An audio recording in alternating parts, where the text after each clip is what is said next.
mesin pecah ya, bloknya. Hah? Kalep juga udah Kalep pernah juga? hancur. Hah? Harus beli mesin. Harus beli mesin? Harus beli mesin, copotan dari Singapura 24 juta. Halo semua, kembali lagi di vlog gua. Sekarang udah jam berapa sih? Udah setengah 2 nih. Nah sekarang lagi di bengkel dan cuacanya mendung. Nah kemarin tuh banyak banjir di mana-mana dan banyak juga mobil yang ngelintasin genangan-genangan tersebut. Mungkin ada yang berhasil dan mungkin ada yang mogok di tengah jalan karena beberapa kasus gitu ya. Nah sekarang gue bakal belajar bareng nih tentang banjir. Dan kebetulan di sini di bengkel ada satu mobil yang kena kasus water hammer. Intinya mogok lah pas lagi melaju di genangan, tahu-tahu mobilnya mogok. Nah, apa sih water hammer itu dan gimana sih cara melintasi banjir ketika kita terpaksa banget nih untuk melintasinya? Dan part-part apa yang harus diperiksa setelah kita melalui genangan banjir? Nah, kita bakal belajar bareng dan nanti bakal nanya langsung ke Bang Gendut. Nanti orangnya lagi sibuk benerin mobil. Oke, sip. Kita langsung belajar bareng aja, oke?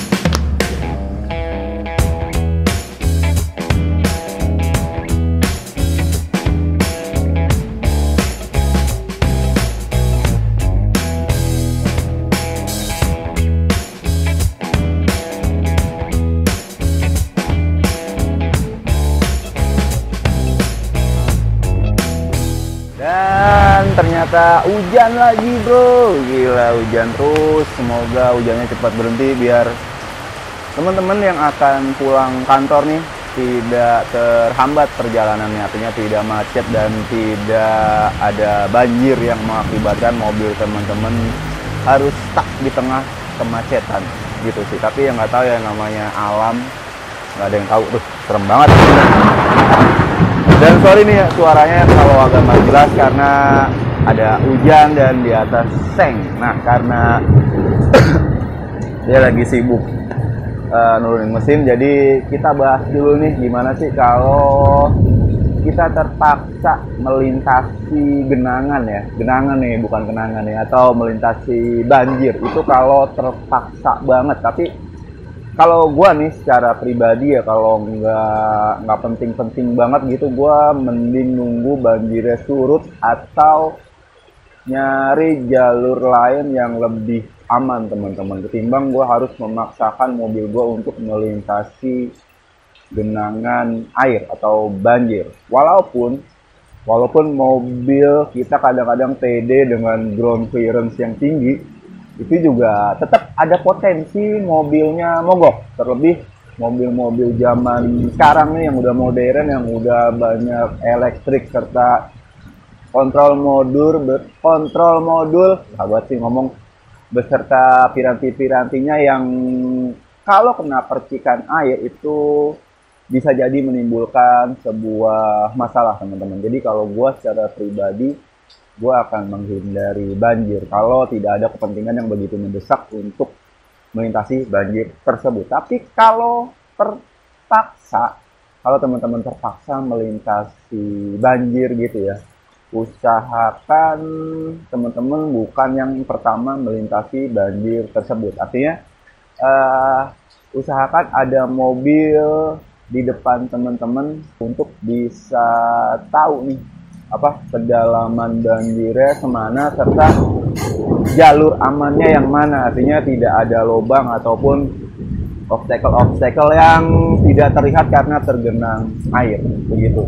Dan dengan adanya mobil di depan teman-teman itu otomatis gelombangnya itu agak terbelah dan ya bisa meminimalisir mogok teman-teman, artinya airnya itu bisa terpecah seperti itu. Yang kedua adalah matiin AC terus berjalan dengan kecepatan RPM rendah. Artinya teman-teman tidak perlu menginjak gas terlalu dalam. Kenapa? Karena kalau teman-teman nginjek gasnya itu terlalu dalam, intake itu bakal menghisap udara lebih banyak, artinya tingkat hisapnya itu lebih besar.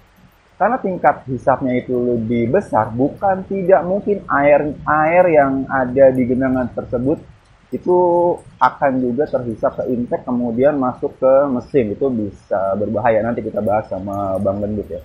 Itu yang namanya water hammer, singkatnya seperti itu. Jadi gas aja pelan-pelan, RPM rendah, jangan digeber gitu ya.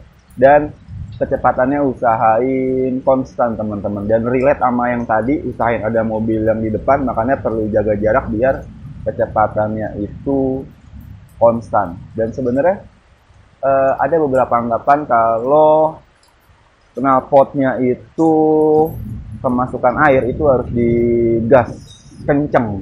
Itu sebenarnya menurut gua ya nggak sepenuhnya benar, walaupun ada benernya juga. Kalau masuk lewat saluran pembuangan atau knalpot itu juga bisa berbahaya. Tapi kalau menurut gua, saluran pembuangan itu kan ada tekanan yang menekan keluar gitu. Jadi kemungkinan rusaknya itu nggak lebih besar ketimbang air masuk ke intake, teman-teman. Kemudian tadi udah berjalan secara konstan, terus matikan AC, tidak perlu RPM tinggi-tinggi, cukup RPM serendah mungkin asalkan mobil itu bisa melaju di genangan, teman-teman. Kemudian setelah teman-teman melintasi banjir, diamkan mobil beberapa detik sambil pastikan remnya berfungsi, karena kadang-kadang setelah melintasi banjir ya, rem seakan ngeblong, gampangnya gitu sih. Itu yang pernah gua alamin. Jadi diemin dulu mobil, kemudian coba pumping remnya sampai terasa remnya itu menggigit kembali ke cakramnya, teman-teman. Gitu. Dan setelah sampai rumah itu usahakan mobilnya setelah parkir diganjel aja, nggak usah direm tangan, karena ada beberapa kasus setelah melewati genangan ya, itu pas paginya itu ketika rem tangannya dirilis, dilepas, itu mobil masih ngunci, itu masih ngerem, nggak bisa maju. Endingnya adalah ya tadi, remnya itu ngunci, makanya lebih baik diganjel aja mobilnya, teman-teman, gitu. Nah, kalau mobil teman-teman ketika melintasi banjir ya, petir lagi, terus tahu-tahu teman-teman ngerasa nih mesin ada yang pincang nih, udah langsung matiin aja mobilnya, jangan dipaksain untuk menerabas banjir tersebut. Karena potensi bahaya yang paling besar adalah mobil bisa water hammer tuh, blok mesinnya bisa hancur, seher stang dan lain-lain lah internal mesinnya, teman-teman. Itu yang gua tahu ya. Dan kalau musim hujan gini, pastiin bannya itu dalam kondisi yang bagus, artinya tidak expired dan karet-karetnya masih bagus, komponnya masih bagus. Terus jangan lupa periksa juga tekanan anginnya, jangan terlalu berlebihan, juga jangan terlalu kurang tekanan anginnya, PSI-nya gitu, teman-teman. Nanti kita bahas lagi nih hujan dulu, kita mau ngopi dulu bro, ngopi dulu lah. Ngomong sama siapa bro? Sama kamera gua ngobrol. Ngopi dulu lah. Itu kalau di kampungan gua orang gila lo bilang. Oh, di kampungan lu kayak orang gila? Iya, ngomong diri. Hujan bro, hujan lagi. Semoga hujannya cepet kelar biar nggak macet dan teman-teman yang mau pulang kantor ke rumah bisa tanpa hambatan dan cepat bisa istirahat di rumah. Gitu kan Bang? Sip. Nanti kita ngobrol sama Bang Gendut nih. Apa sih water hammer itu? Sekarang kita ngopi sama sebat dulu. Soalnya berisik banget nih kalau hujan. Sip.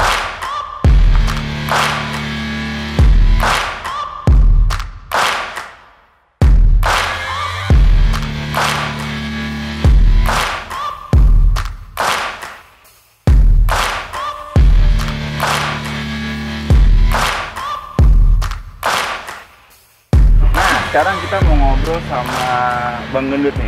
Sehat Bang? Alhamdulillah. Main catur mulu hujan-hujan. Alhamdulillah sehat. Nah, kita mau ngomongin tentang kerusakan yang mungkin terjadi kalau mobil teman-teman ngelintasin banjir nih. Salah satunya yang bisa ngerusak mesin paling fatal itu adalah water hammer ya. Iya. Water hammer itu eh, air yang masuk ke ruang pembakaran terus dikompres sehingga mengakibatkan beberapa part internal di dalam mesin seperti seher ya, seher, kemudian connecting rod atau bahasanya masih stang seher, kemudian terkas itu bisa rusak tuh. Nah, sebenarnya biasanya water hammer tuh kejadian pas apa sih bang? Pas banjir nabrak air. Pas banjir nabrak air. Iya. Jadi kita nerobos banjir nih. Nerobos air banjir. Nah, banjirnya biasanya setinggi apa tuh? Tergantung Ya, mobil ya? biasanya water hammer itu filter udara, genangan air sampai ke filter udara. Dia Intake kesedot. lah ya? Iya. Sampai intake. Itu air bisa masuk ke intake, kesedot ya? Iya, kesedot. Sedot kemudian masuk ke ruang bakar. Nah, Iya. seperti yang kita tahu kan sifat air kan nggak bisa dikompres tuh. Tidak bisa dikompres, ketekan sama seher, akhirnya jadi berantakan internal Iya. mesinnya. Nah, gitu. Endingnya adalah mobilnya mati. Udah bebas sih juga. Intinya lagi. Nah, gitu teman-teman. Terus biasanya nih bang, part paling sering rusaknya apa sih? Kayak kita ada kasus nih ya. Ini ada kasus pot apa sih ini? EcoSpot Pot EcoSpot jadi melintasi banjir atau mati di tengah. mati di tengah. Ah, Pas dibawa ke bengkel, ah, dibersihin, busi, hidup. Cuma mesin kasar. mesin kasar, Mesin kasar gitu ya. ya. Ah, Karena stang seher sempat bengkok 2 biji. stang seher dua-duanya Bengkok. Ya. bengkok. Sehernya Yang satu masih bagus, yang satu pecah. pecah. Eh, Itu tapi sempat mati ceritanya mati. di tengah banjir. Tengah banjir mati. Nah, gitu tuh. Nah, itu kan sebenarnya mobil tinggi ya, Mobil tinggi. mobil tinggi. Jadi Dia salah prediksi. Jadi Aha. udah kejadiannya di Tangerang, mogok, dibawa ke bengkel, hmm, dibersih-bersihin, hidup, nyampe pulang, udah pulang dia dibawa ke bengkel, salah satu bengkel, dibersihin, ganti busi, ganti filter udara, ganti oli semua, bla bla semua. Mesin hidup, cuma tetap masih kasar. ah. Dengan asumsi pakai aja dulu, Oh gitu. ya. Terus Nah pas dipakai keluar kota jebol, hancur sampai seher itu berkeping-keping nggak ada. Malah bloknya pecah, boringannya pecah, bloknya pecah. bloknya pecah. Nah gitu tuh. Jadi jangan terkecoh walaupun ground clearance mobil teman-teman tinggi ya. Iya. Itu bisa nyedot juga tuh. Dan ini kalau udah kejadian water hammer gini, estimasi biayanya berapa ya? Ini EcoSpot mesin pecah ya, bloknya. Hah? Kalep juga udah Kalep kena juga? hancur. Hah? Harus beli mesin. Harus beli mesin Harus beli mesin, copotan dari Singapura 24 juta. 24 juta. Nah sedangkan yang punya pengen nomor mesin aslinya. Terus gimana? Jadi mau nggak mau saya saya repair bloknya, Bubut. bubut. Cuma cylinder head saya ganti, Nah itu berapa tuh estimasinya? Puluhan lah ya? 15 habis. 15. Nah gitu tuh. Jadi mendingan nih kalau duitnya pas-pasan waktunya ya, Ya, kayak kita udah berhenti aja dah. berhenti aja. Walaupun mobil temen-temen tinggi nih kayak macam Pajero, Fortuner ya, itu juga potensi juga ya, Potensi juga. karena mobil-mobil modern sekarang Pokoknya kan, intinya gini, di mana dia ngelebihi banjir air itu, genangan air itu ban sampai nggak kelihatan, itu bahaya. kalau setengah Kalau ring, setengah ban hah? nggak masalah, tapi kalau sampai ban nggak kelihatan itu bahaya. Nah bang, ada yang nanya kemarin temen gua, kalau misalkan kita udah ngerasa berbet nih, Hmm. tet matiin udah kerasa berebet, terus kerasa water hammer nih. Kemarin teman gue nanya kalau businya dicopot, Iya. kita starter itu bisa jadi solusi gak? Kalau udah dari banjir, udah lepas dari banjir. Ini misalkan banjir terus mati, udah langsung matiin aja, diemin, dorong. Towing lah ya. Dorong ya, towing. Kalau misalkan jauh dari bengkel, jauh dari mana, copotin filter udaranya, bersih-bersihin filter udara, businya copot, starter, sampai dia keluar air dari ruang kompresi. Mudah-mudahan hidup lagi, tapi kalau nggak hidup lagi ya mau nggak mau towing ke bengkel ya. Gitu. Itu dihidupin lagi sampai mastiin nggak ada air di dalam ruang pembakarannya gimana? Kelihatan dari lubang busi. Oh, kelihatan ya? Kelihatan. Nah, gitu sih. Jadi intinya itu tuh. Dan setelah walaupun lolos nih dari banjir itu pasti harus ada yang dicek ya? Banyak Ya? Banyak begini. Jadi kita nih misalkan bulan 10 ini kebanjiran. Ya. Kebanjiran, lumayan kebanjirannya sering. Itu semacam bearing, rem, itu diusahakan harus sering dicuci, dicek. Remnya dicuci, diperiksa lah. Tapi itu juga kemungkinan besar yang namanya bearing nggak bisa dicek. Iya, kalau mobil-mobil yang sekarang. Kenapa Soalnya paten, nggak bisa. Jadi kemungkinan entah 2 bulan lagi, entah 3 bulan lagi itu bearing pasti kena. Ya kita rasain pas bawa aja ya. Iya. Gitu. Atau ketika melintasin banjir lewat nih, ada baiknya kita cuci tuh. Cuci. Bagusnya cuci langsung. Biar karatnya nggak. Iya. Satu karat, yang kedua tanah pasir. Iya, tanah pasir. Nah gitu sini hujan lagi nih, semoga nggak banjir lagi sih. Kalau mobil teman-teman ada yang masalah bisa hubungin kita langsung sini ya. Boleh. Atau bawa ke sini nih. Jangan lupa nih di follow Instagramnya nih. Nah itu aja, masih sibuk kayaknya nih. Masih sibuk tuh. Lagi nurunin mesin. Ya udah, sip. Sampai ketemu di vlog berikutnya. Kalau ada teman-teman yang mau nambahin komentar atau mau membenarkan penjelasan kami bisa komentar di bawah. Thank you. Jangan lupa ngopi nih hujan-hujan. Iya. See you. Kayaknya gua tadi pesen kopi dah, Bu. Mana kopinya, Bu?